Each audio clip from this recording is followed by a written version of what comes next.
Before the journey even begins, we hear the words of a man who already understood how dangerous this place had become. A loyal retainer recalls what his lord told him right before leaving for Valhalla, and those words don't sound like motivation.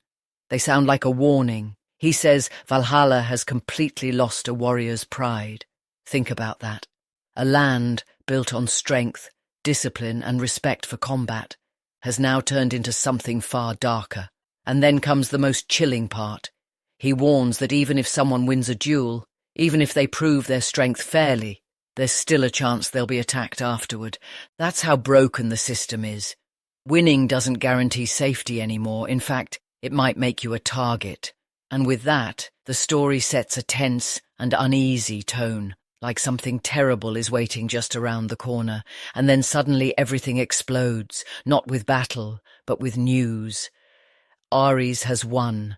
The duel of decision is over, and the result spreads across Valhalla faster than anyone could have imagined. This isn't just some quiet announcement either. It's broadcast using a magical communication device, meaning everyone sees it, everyone hears it, and no one can ignore it. Aris, a name that many didn't take seriously before, has now climbed to the position of the second strongest in all of Valhalla. That's not just impressive, that's terrifying. The reactions are immediate and intense. Some people are in complete shock. How did someone so young reach this level? Others are angry, especially those who feel their own positions are now threatened. You can almost feel the jealousy and fear mixing together. But at the same time, there are those who feel something different, pride. To them, Aris represents something rare, proof that raw talent and determination can still break through even in a corrupt system. But Aris doesn't stop to enjoy his victory. He doesn't celebrate. He doesn't hesitate. Instead, he does something that instantly shakes the entire power structure of Valhalla. He issues a challenge, not to just anyone, but to the very top. Caesar, the #1 ranked warrior, the man known as Valhalla's strongest swordsman, a figure whose reputation alone is enough to silence a room. And now, Aris is standing there, openly declaring that he wants to fight him. This isn't just bold, it's explosive. And just like that, the entire political landscape is thrown into chaos. Nobles, officials, and warriors begin arguing, debating, analysing every possible outcome. Some insist that Caesar's experience and reputation make him unbeatable. Others aren't so sure anymore. Because Aris isn't just some lucky challenger. He has already reached the 6-star aura realm. That level of power isn't normal. It's the kind of strength that can change the outcome of a battle, no matter who stands on the other side. And suddenly, the impossible doesn't seem so impossible anymore. But just as tensions reach their peak, the story takes a sharp turn. Because while Valhalla is busy arguing about duels and rankings, war has already begun. An urgent report arrives like a thunderclap. Dmitri has launched an attack on the northern front line, and far earlier than anyone expected. There's no time to prepare, no time to debate. The enemy is already moving.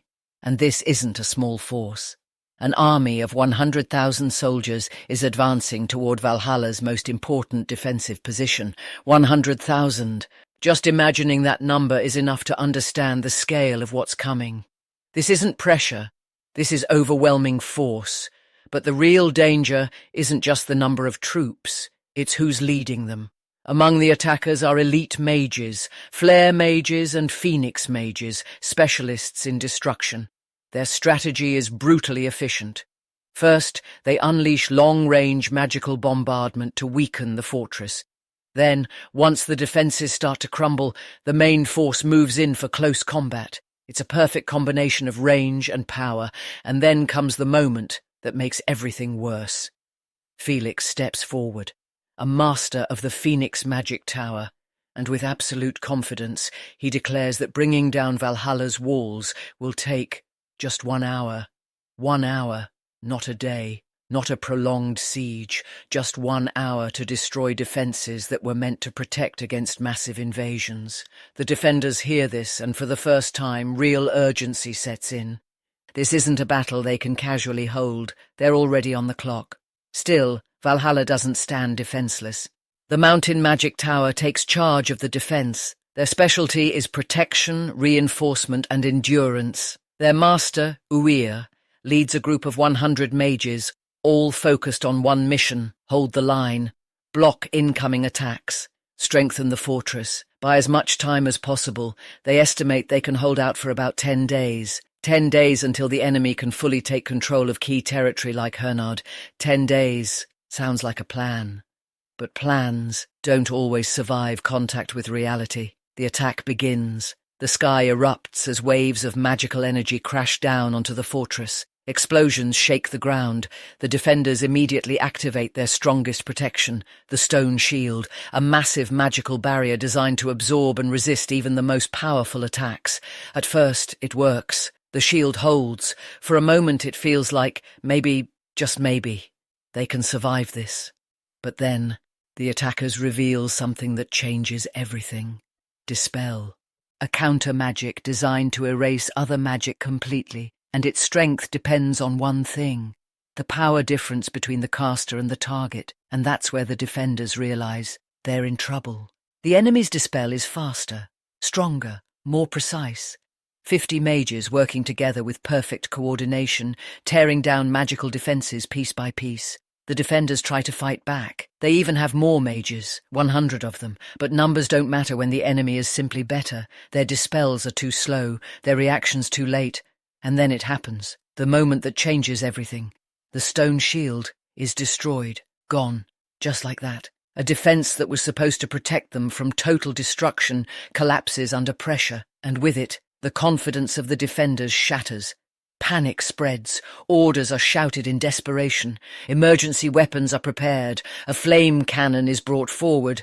There's even talk of launching a wide-area multi-dispel to try and regain control. But deep down, everyone already knows the truth. They're losing, and what makes it even more terrifying is how fast it's happening. The attackers didn't just break through, they overwhelmed the defences in record time. And in the middle of all this chaos, one name stands out. Edvin, a young mage whose growth is described as abnormal, rapid, unnatural. His progress suggests something even more dangerous, that the enemy isn't just strong, they're evolving at a speed no one can match. And that realization hits harder than any attack, because it means this gap will only get worse.